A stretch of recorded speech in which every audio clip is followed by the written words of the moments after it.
तुम्हारी गोद में ही मारेंगे हम तो सर्वदा।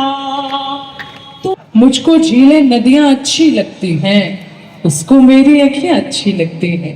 किसी भी देश में जाके काव्य पाठ कर लीजिए, पर अपने घर में जब आप खड़े होते हैं तो थोड़ी सी आपकी जिम्मेदारी ज़्यादा होती है।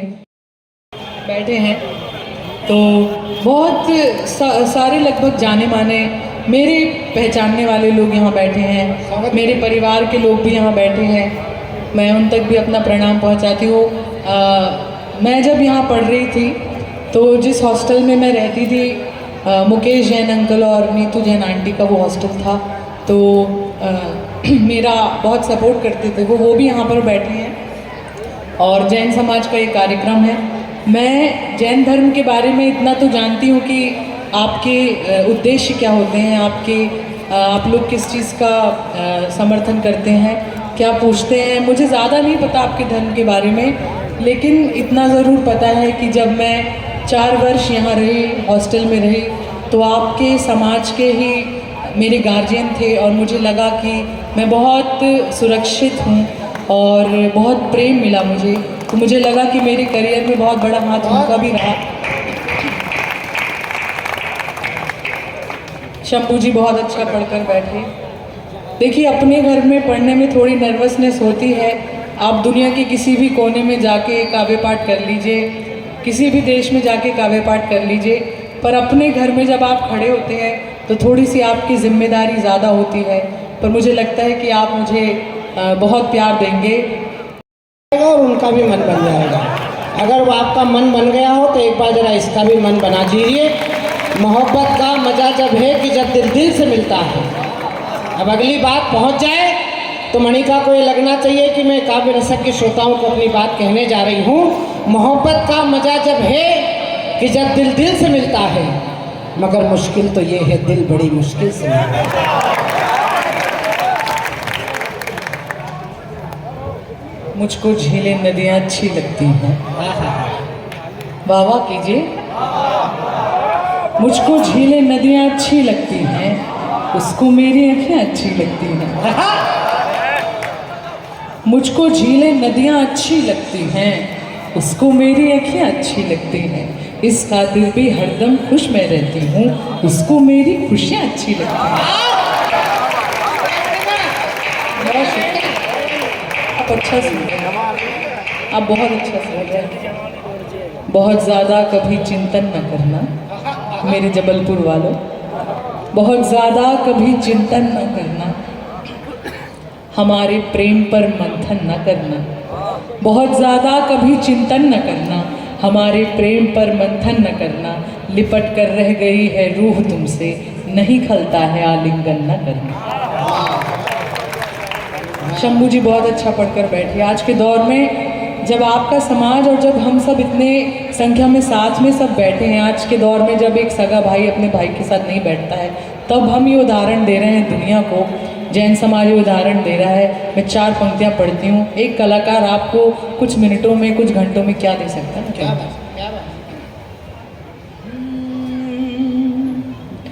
कोई खरा खरा सा लतीफ़ा निकालना। ऐसे ऐसे करने से नहीं होगा, वाह वाह करना पड़ेगा। कोई खरा खरा सा लतीफ़ा निकालना, जीने में नएपन का सलीका निकालना। रिश्तों को तोड़ने के बहाने हजार हैं। रिश्तों को तोड़ने के बहाने हजार हैं। रिश्तों को बचाने का तरीका निकालना।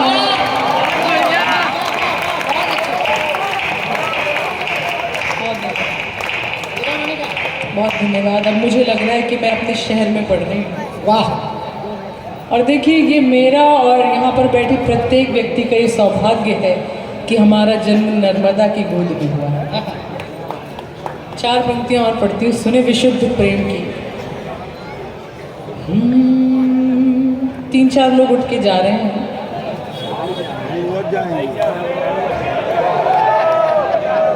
उसने मेरे एहसास मेरा डर नहीं देखा, उसने मेरे एहसास मेरा डर नहीं देखा, जाते हुए उसने मुझे मुड़कर नहीं देखा, मेहंदी भी लगाने का हुआ क्या ही फायदा, उसने मेरे हाथों को ही छूकर नहीं देखा।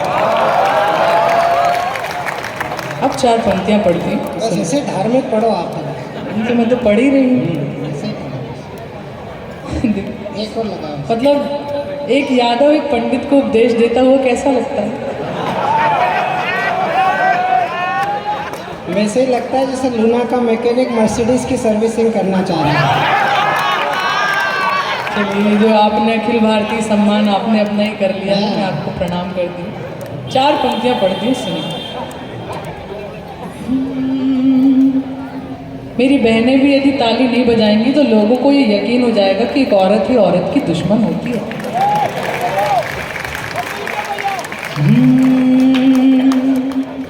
पलकों की कोर से तेरी नजरें उतारना। किसी ने पलकों की कोर में लगे काजल से आपकी नज़र उतारी हो, आपको अपनी पलकों पर रखा हो और उन्हीं आँखों से आपका रास्ता देखा हो, तो मुझे बताइए। पलकों की कोर से तेरी नजरें उतारना, तुमको हजार नाम से मेरा पुकारना, तुमको भी लुत्फ याद है पहले से इश्क का, तुमको भी लुत्फ याद है पहले से इश्क का, लम्हे के इंतजार में सदियां गुजारना।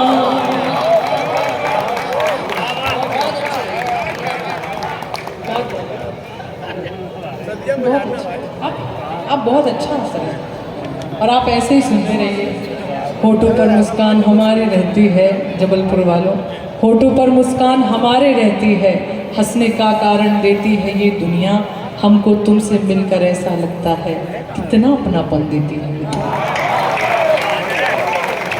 और आप मुझे इतना अपनापन दे रहे हैं, मैं आपके लिए पढ़ती हूँ कि एक काजल की डिबिया अच्छी लगती है, एक काजल की डिबिया अच्छी लगती है और माथे की बिंदिया अच्छी लगती है, घर में बेटी आएगी तब क्या होगा जब मिट्टी की गुड़िया अच्छी लगती है। 4 पंक्तियां और पढ़ती हूँ, सुनो। दिल से सुहानी याद का साया नहीं गया। डॉक्टर प्रशांत भी वहाँ बैठे हैं, वो खुद भी बहुत अच्छे कवि हैं।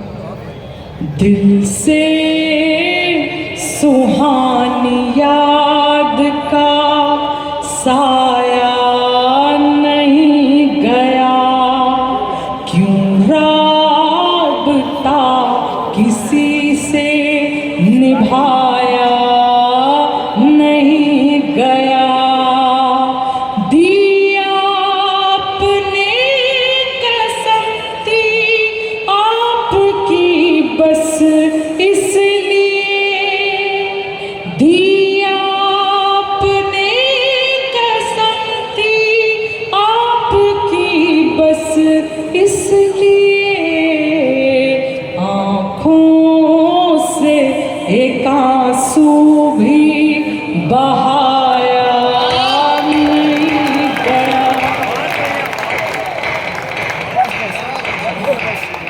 आँखों से एक बहाया नहीं गया। मैं कुछ पढ़ूं उससे पहले मैं एक बात और आपको बताना चाहती हूँ कि सेवरा की जो चेयरमैन है यानी कि नगर पालिका अध्यक्षा महोदया जो हैं वो मेरी बड़ी मम्मी भी हैं। संध्या दुबे जी यहाँ बैठी हैं और वो इतनी सादगी के साथ बैठी हैं कि किसी को भी पता भी नहीं चला होगा कि वो चेयरमैन वहाँ पर बैठे हैं। मैं उनकी उपस्थिति को, मेरी चाची हैं, मम्मी भी हैं, बुआ भी हैं, फूफा जी हैं, चाचा हैं, भाई हैं, सब यहाँ पर आए हैं। तो मैं अपने श्रोता खुद भी लेकर चलती हूँ। नहीं भाई, दूसरे दाद मैंने तो अपने घर वाले ही दाद दिए। एक रचना है, मैं वो पढ़ती हूँ, देखती हूँ मेरा शहर मुझे कितना प्रेम देता है। देखिए आप, दुनिया भर में आपको कितनी भी इज्जत मिल जाए, सुदीप भैया यहाँ बैठे हैं, दुनिया भर में कितना भी सम्मान मिल जाए वो बड़ा नहीं होता, लेकिन जब आप अपनी माँ की गोद में आकर लेटते हैं, वो वात्सल्य जब आपको मिलता है तब लगता है कि ये, और मुझे ये यहाँ पर यही महसूस हो रहा है कि मैं अपनी माँ की गोद में लेटी हूँ, मुझे इतना अपनापन लग रहा है आपके साथ। एक शब्द आएगा इस गज़ल में, अनापरस्त। अनापरस्त मतलब ईगोइस्टिक या घमंडी। कुछ लोग और आ रहे हैं, महिलाओं के पास से होकर क्यों गुजर रहे हैं आप, जब पुरुषों के लिए अलग यहाँ व्यवस्था बनी है।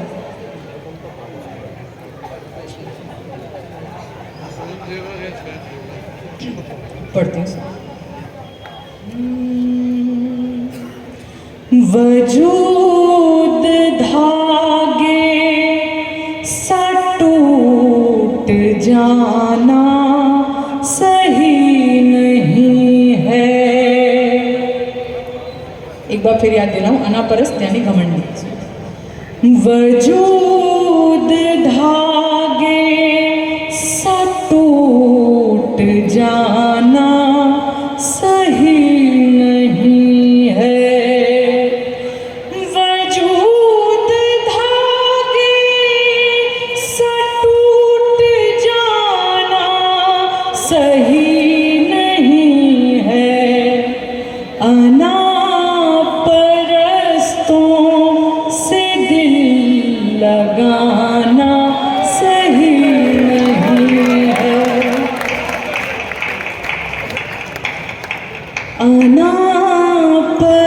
अनापरस्तों से दिल लगाना सही नहीं है।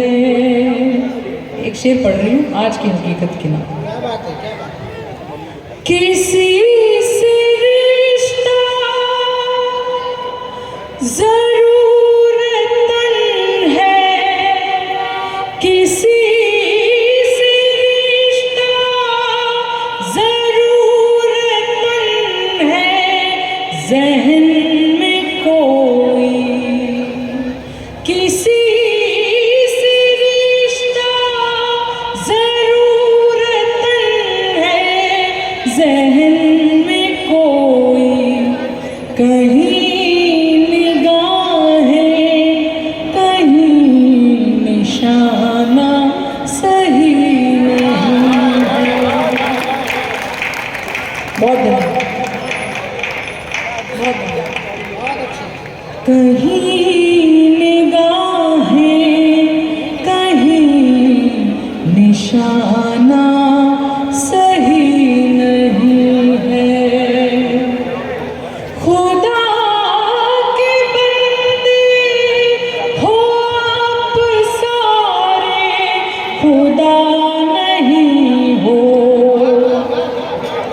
बहुत लोगों को गुमान हो जाता है, बहुत बड़े व्यापारी हो गए, बहुत बड़े नेता हो गए, बहुत बड़े अभिनेता हो गए, उनको ये लगता है कि वो ही इस प्रकृति को चला रहे हैं, वो ही इस संसार को बैलेंस कर रहे हैं। लेकिन मेरा ये मानना है कि उस ऊपर वाले से ज़्यादा किसी की ताकत नहीं है कि वो इस प्रकृति को बैलेंस करे। अब सुने खुदा के बंदे हो आप सारे, खुदा नहीं हो।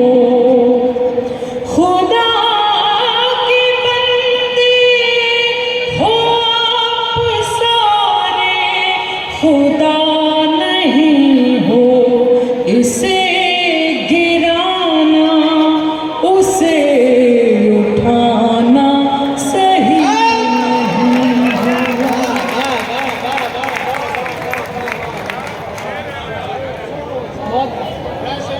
बहुत इसे गिराना उसे उठाना सही नहीं है अना परस्तों से दिल लगाना सही नहीं है। बहुत धन्यवाद। मैं एक प्रतिनिधि रचना यहाँ पर पढ़ना चाहती हूँ स्वागत। जिसकी वजह से मुझे थोड़ा प्रेम मिला, थोड़ा नहीं बहुत प्रेम मिला। मैं अपने शहर में ना सुनाऊँ तो मुझे लगेगा कि हाँ मैं वही पढ़ रही हूँ। जी मैं वही पढ़ रही हूँ और मैं तो लोकल ही हूँ। आपकी डिमांड पूरी ना हो तो आप मेरे घर भी आ सकते हैं। है ना? आप पनागर के हैं तो पनागर से आप यहाँ कभी सम्मेलन सुनने आए हैं? जी जबलपुर में ही रहते हैं। सुना नहीं आप एक कभी सम्मेलन पनागर में भी कीजिए। एक गज़ल में पढ़ती हूँ। स्वागत। मेरी एक बार जरा ताली बजा दीजिए भैया। और उसकी भूमिका इतनी ही है। मैं गीत से समापन करूंगी और वो गीत आपके हृदय पर हस्ताक्षर जरूर करेगा। मैं एक गज़ल एक गीत फिर अपनी जगह पर बैठती हूँ। स्वागत। गज़ल की भूमिका इतनी ही है कि उसकी यादों का हर जाना अच्छा है। आहा। उसकी यादों का हर जाना अच्छा है। आंखों में आंसू भर जाना अच्छा है। अब जब उसको ही कोई परवाह नहीं अब उम्मीदों का मर जाना अच्छा है। वाह वाह वाह वाह वाह वाह।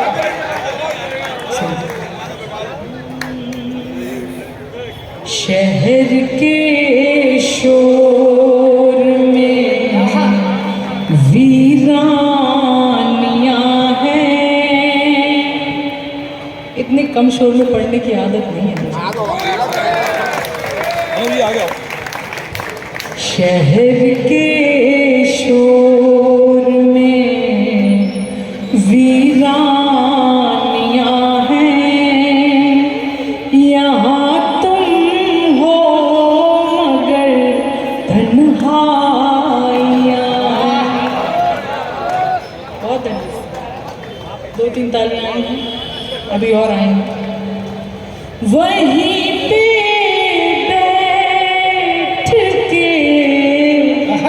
अरसा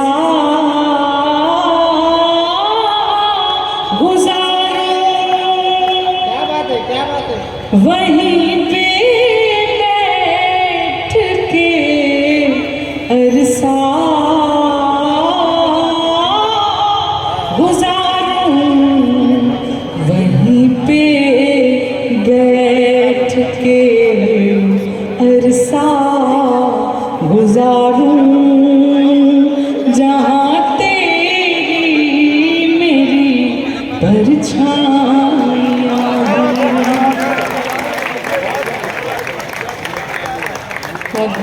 क्या बात। एक शेर आपके मतलब का पढ़ रही हूँ। मेरे नौजवान साथी यहाँ बैठे हैं सुनो। उसी से रूठ कर उसको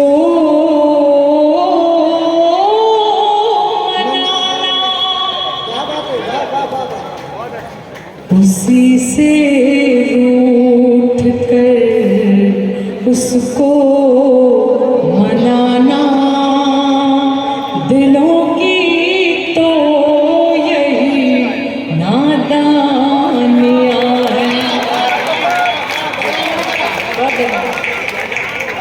बहुत शुक्रिया बहुत शुक्रिया। आप बहुत अच्छा सुन रहे हैं। आपने इन बाहरी कवियों के सामने मेरी इज्जत रख दी। एक शेर माँ के लिए पढ़ती हूँ और हमेशा एक बात कहती हूँ कि मेरा ये मानना है माँ इकलौता ऐसा किरदार है जो हर एक व्यक्ति की भूमिका निभाना जानती है और माँ ही इकलौता ऐसा किरदार है जिसकी भूमिका कोई नहीं निभा सकता। सबसे बढ़िया। पूरी दुनिया आपसे पूछती है आपने कितना कमाया, पर एक माँ है जो आपसे पूछती है कि आपने कुछ खाया। माँ पद सम्मान कुछ नहीं देखती है। वो देखती है कि अगर उसकी बेटी का कार्यक्रम है तो वो आके बैठ जाती है, चाहे उसको जगह मिले, चाहे उसको, क्योंकि मैं देखती हूँ कि हमेशा चेयरमैन जो है वो प्रोटोकॉल से ज़्यादा है। लेकिन मेरी बड़ी मम्मी ने आज मुझसे ये कहा कि तुम किसी को मत बताना कि मैं आ रही हूँ, मुझे कोई प्रोटोकॉल नहीं चाहिए, कुछ नहीं चाहिए, मैं तुम्हारी माँ के हैसियत से आ रही हूँ। तो ये बड़ी बात है कि किसी के ऊपर पद हावी नहीं होता है। मेरी बुआ यहाँ बैठी हैं, मेरी माँ के समान। पहला कवि सम्मेलन जो था उसमें मेरी बुआ और फूफा जी साथ में गए थे। मुझे लगता है उनका आशीर्वाद है। चाचा मेरी बैठी हैं, उन्होंने मुझे माइक पकड़ना सिखाया जब मैं बहुत छोटी थी। मैं सबको शामिल करती हूँ। माँ के लिए कहती हूँ कि आए दिन चोट की निशानी कौन देखेगा, गौर से और ये पेशानी कौन देखेगा, भरी दुनिया है चकाचौंध देखने को मगर मेरे चेहरे की परेशानी।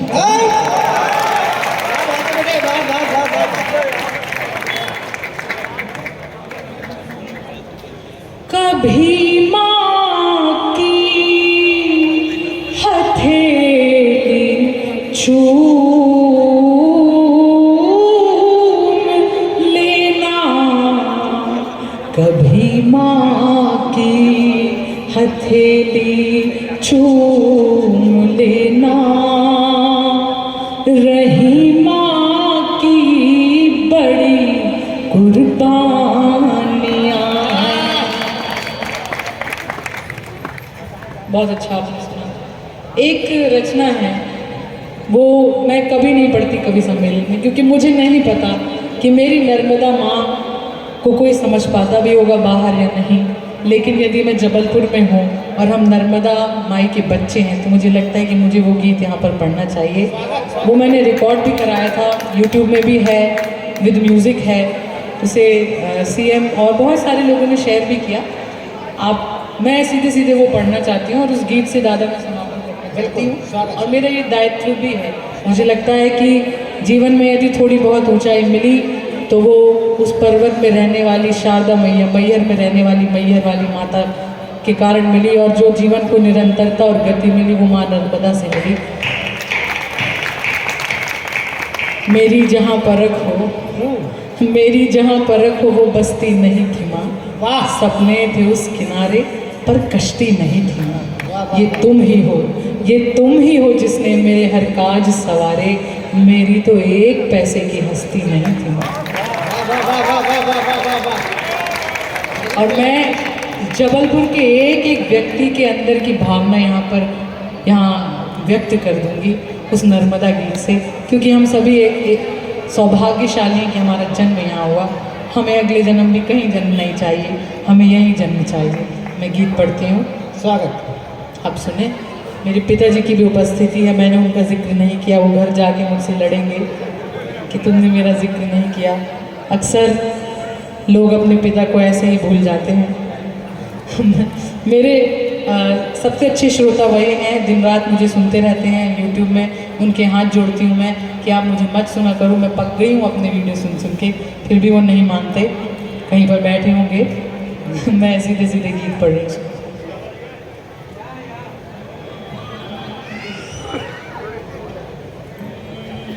एक बात और कहना चाहती हूँ। सबसे शुरुआत में मुझसे अज़हर इकबाल साहब ने कहा, देश के दुनिया के बड़े शायर हैं, उन्होंने कहा कि मनिका यहाँ पर महिलाओं की संख्या देख कितनी ज़्यादा है, यहाँ पे पुरुषों से ज़्यादा महिलाएं दिख रही हैं जैन समाज के कार्यक्रम में। तो मैंने कहा कि ये जैन समाज की खासियत है इकबाल साहब, यहाँ पर महिलाओं को देवी मानते हैं और यहाँ पर महिलाओं को ये माना जाता है कि वो लीडर्स हैं, वो आती हैं तभी कार्यक्रम को सफलता मिलती है। और मेरे लिए भी ये सौभाग्य की बात है कि मुझे घर से निकलने मिला, कुछ करने मिला, वरना बहुत सी बेटियां बच्चियां ऐसी होती हैं कि जिन्हें अपने घर से निकलने ही नहीं मिलता। तो हम सभी इस सौभाग्य को जी रहे हैं। कहीं श्रुतिका दीदी भी बैठी होंगी सिवरा से। मैं अब सीधे सीधे गीत पढ़ रही हूँ। मेरा शहर है इसलिए थोड़ा सा सबका नाम ले रही हूँ। एक गीत आपका साथ सुनो। नमन है देवी नर्मदा, नमन है देवी नर्मदा, तुम्हारी गोद में ही माँ रहेंगे हम तो सर्वदा। नमन है देवी नर्मदा, नमन है देवी नर्मदा, तुम्हारी गोद में ही मां रहेंगे हम तो सर्वदा। तुम्हारी एक बूंद मां समंदरों को तार दे, तुम्हारी एक बूंद मां समंदरों को तार दे। तुम्हारा आचमन तो सारा विश्व ही सवार दे। तुम सभी से हो परे मां, तुम सभी से हो परे मां, तुम हो सबसे अलहदा। नमन है देवी नर्मदा, नमन है देवी नर्मदा, नमन है देवी नर्मदा, नमन है देवी नर्मदा। तुम्हारी गोद में ही मां रहेंगे हम तो सर्वदा।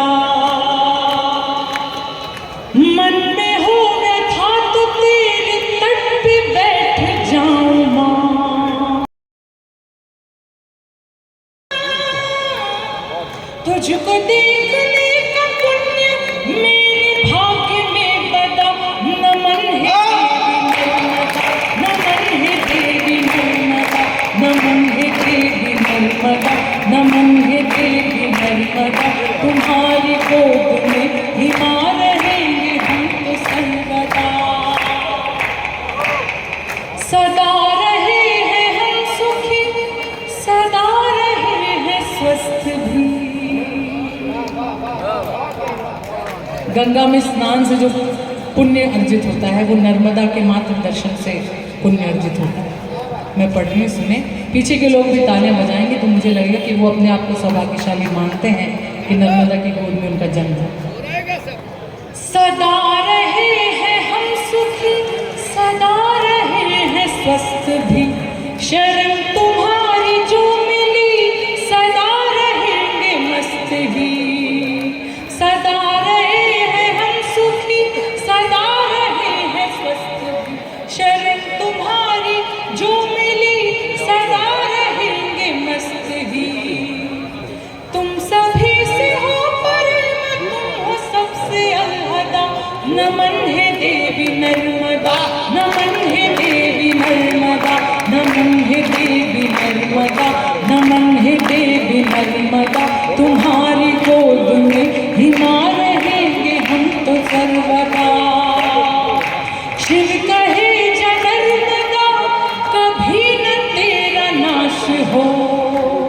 शिव कहे जब नर्मदा, कभी न तेरा नाश। अंतिम बंद पढ़ रही हूँ, मुझे विदा कीजिएगा और मुझे एहसास दिलाइएगा कि आपका आशीर्वाद मेरे साथ हमेशा फलित होगा।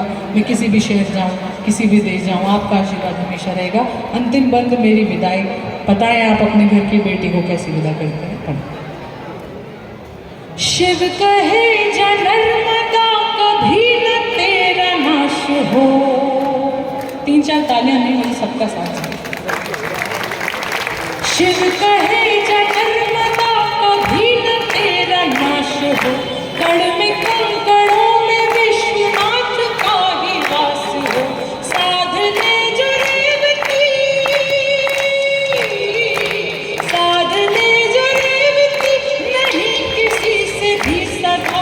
नमन है देवी नर्मदा, नमन है देवी नर्मदा, नमन है देवी नर्मदा, नमन है देवी नर्मदा।